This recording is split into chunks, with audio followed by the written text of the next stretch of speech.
Well, the evidence for microplastic impacts demonstrated harm on humans isn't quite there yet. It's very difficult to put a human in a test tube and see, what happens when they eat a bunch of microplastics. There is some evidence that humans that consume fish, or especially shellfish, which are filter feeders, are consuming thousands of microplastic particles, on an annual basis. One study found like 11,000 microfibers you consume if you're eating, oysters or clams regularly.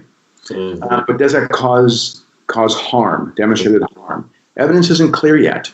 There is evidence it affects individual organisms, and there's growing evidence it can affect populations. Filter feeding, for example, there was one study of oysters that showed that filter feeding oysters, with the abundance of microplastics, there's reduced feeding behavior and reduced fertility.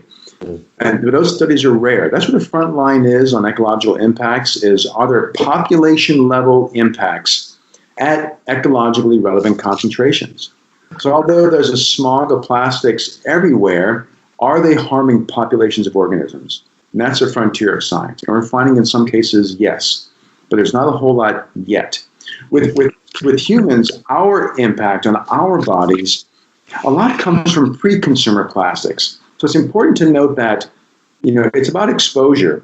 We're exposed more to new plastics than to plastic trash. So new plastics, it's in the chemistry of new plastics, are in the bottles, the straws, the single-use packaging that we touch all the time, or things packaged in plastics where the chemistry might leach into those products. We have BPA was the big famous one, and everybody wants a BPA-free bottle and so forth. But there's other chemicals that are in plastics that are of concern. But BPA is still around us.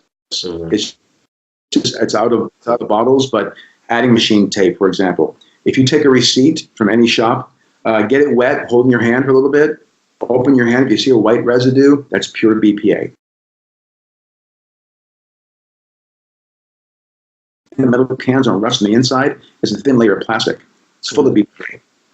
The lining of soda cans. Why is it the acidity of a can not rotting the inside out? It's a thin layer of plastics. Take a aluminum can, dissolve the aluminum away, in a little tiny thin plastic bag. So our exposure is constant to pre-consumer plastics.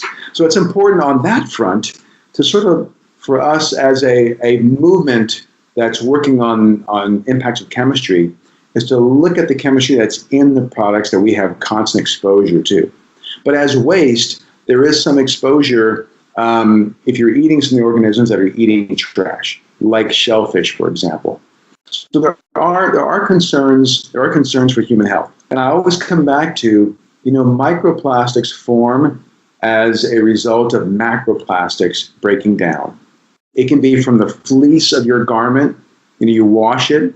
I mean, dryer lint, really, if you take one big water dryer lint, you've got thousands of microfibers in your hands. And we find that wastewater effluent from big cities are pumping billions of microfibers into our waterways. And those can absorb other chemicals. They can absorb PCBs. They can absorb pesticides. They can absorb flame retardants, and then release them in the guts of organisms that ingest them, that we end up eating those organisms.